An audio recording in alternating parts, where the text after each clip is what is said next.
Hi everyone, welcome back to my channel. My name is Riza, and in this channel I share videos about my life in Japan and my journey of learning Japanese. So I got this question from one of you guys asking about which books to use to prepare for the JLPT N3 test. So in this video I'm going to be introducing some books that I use for the JLPT N3 test.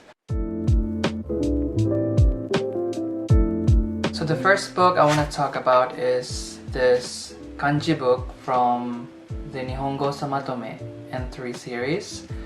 This is the first book that I used to prepare for the JLPT N3 test. If you're familiar with the Nihongo Samatome books, they always structure the book into several weeks. For this one, they made it into 6 weeks. So for each week, you learn 7 to 8 kanjis, and then by the end of the week, you'll have to do one practice problem set that resembles the real questions in the JLPT test. So for example, the first day here, you'll learn about the parking lot, or kanji that you can find in a parking lot, and then it has each kanji with kunyomi and onyomi. It has also furigana for each word with the meaning of the word, and then in the end of each day you have several practice problems as well. And then after 7 days, actually after 6 days, you'll have this practice exercise. So next, I want to talk about the books that I use for learning vocabulary. So I used these 2 books. The first one is this small Hajimete no Nihongo Noryoku Shiken N3 Tango. So it contains 2000 essential vocabulary for the JLPT N3 level test.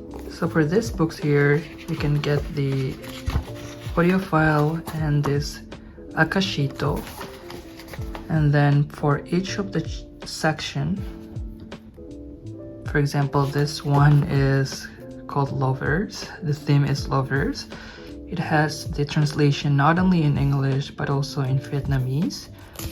And then, yeah, you can memorize the word along with the corresponding example sentences. And using this akashito, you can do something like this. For example, if you learn about this word before, kanojo, then you can use this akashito for this purpose. So what I like about this book is it comes with the audio files. So when you bought the book, you can download an app, and then while memorizing the words, you can also listen to the pronunciation and to the example sentences. So I didn't finish this book. I only finished the first 4 chapters, and then after that I felt like it was too much, so I just switched to another book, which is another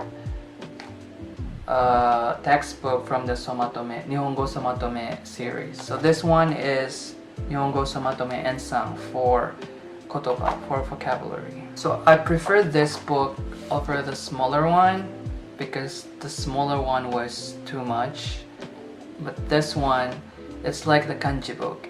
It divides groups of words into like similar topics, and then they actually gives us practice questions after every topics. So this one is Nihongo Samatome for vocabulary, or GOI.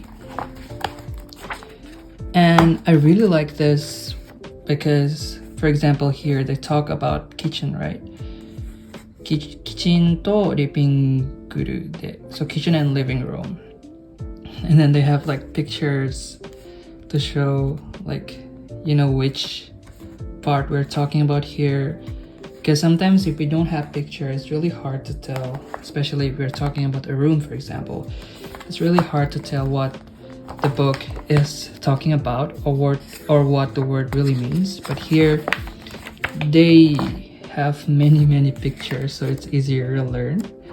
And then they also include not only individual words but also something like this, like phrases and even sentences, so you can learn the words and the context. And they also have JLPT style problem set like this one.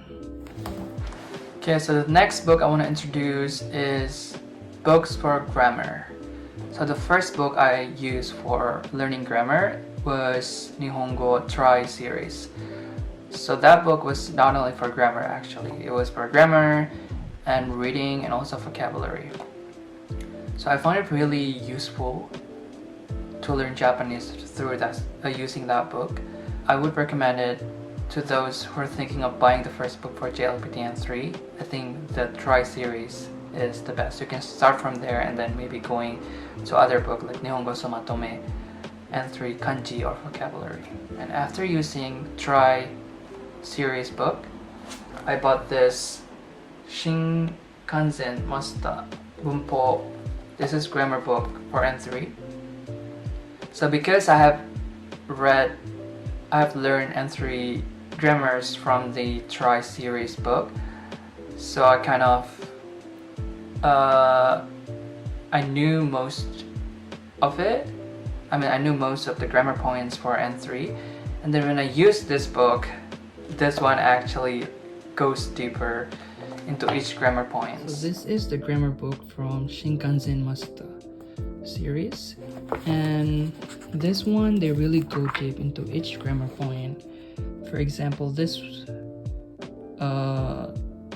nani nani tori da, and then niyotte wa.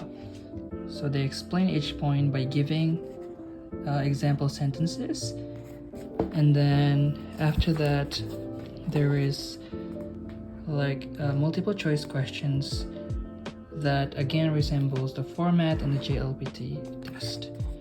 So this one they really go deep into each grammar points. I think that's the unique characteristic of the Shinkansen Master series. They're not only designed for test preparation, but they're also made for learning Japanese in general. If you don't have much time to learn or to prepare, I wouldn't recommend using this book because it can feel too much. Instead, I would recommend to use again the Somatome grammar book or the Try series if you only have like 2 months to prepare for JLPT, for example.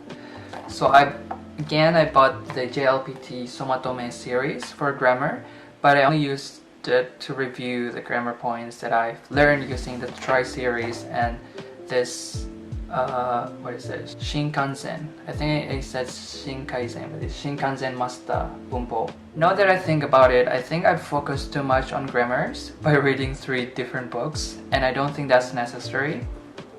If you want to prepare for the test, for the JLPT N3 test, I think Nihongo Try, I think the Try series or the Somatome series is enough. And I think you should also focus on other parts of the test as well, such as reading, which I'm gonna be talking about in the next part. So for reading, I actually used a book from my library. The book is called Nihongo no Noryoku Shiken Mondai Shu Ensang Dokkai Speed Master.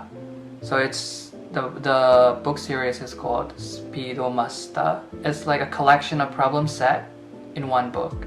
So I was able to finish that actually in a week because I only had like 2 weeks until the JLPT test. So yeah, I borrowed that book from my library, and then I tried to finish all the reading while timing myself reading each passage and answering the questions. And I think it was really helpful because on the day of the test, I was able to read faster, I think, than 2 weeks before that. So I would highly recommend this book to practice for the reading part of the JLPT N3 test. So for listening part, I didn't use any book. I just practiced listening using the simple questions that were posted on the JLPT website. And then I also found some YouTube videos about this JLPT N3 listening practice, and then I just use those videos, and it was fine for the listening part. So yeah, I've introduced the books that I use for JLPT N3 test, and if I were to choose 3 books to prepare for the test, I think first I would start with the Try series to learn some vocabulary, grammar points, and reading. I think you should start from the Try series, and then after that I would go to this Kanji book from Nihongo Somatome series, or I would just use the Try series book with this Nihongo Somatome Kanji book, at the same time. And for reading, I would suggest the Supido Masta series. So yeah, those are 3 books I would use: the Try series, Nihongo Somatome Kanji, and the Supido Masta for reading. I think those 3 are good if you don't have much time to prepare for the test. And for listening part, I would suggest to go through the sample questions from the JLPT website and then find some examples, some listening audio examples from YouTube. So yeah, that's it for today's video. I have introduced a couple of books, actually all the books I used to prepare for the JLPT N3. I don't think you guys should read all of this, and I would highly recommend you guys to not only focusing on one part such as vocabulary or kanji, but practice more on reading as well, because it can be tough to read in a very short period of time during the test. So that's it for today's video. Thank you so much for watching till the end. I hope this will be useful for you guys who are preparing for the JLPT test this December or maybe next year. And if you guys have any other requests or questions regarding learning Japanese or preparing for the JLPT test, please do not hesitate to leave a comment down below. So yeah, I'll see you guys in the next video. See you!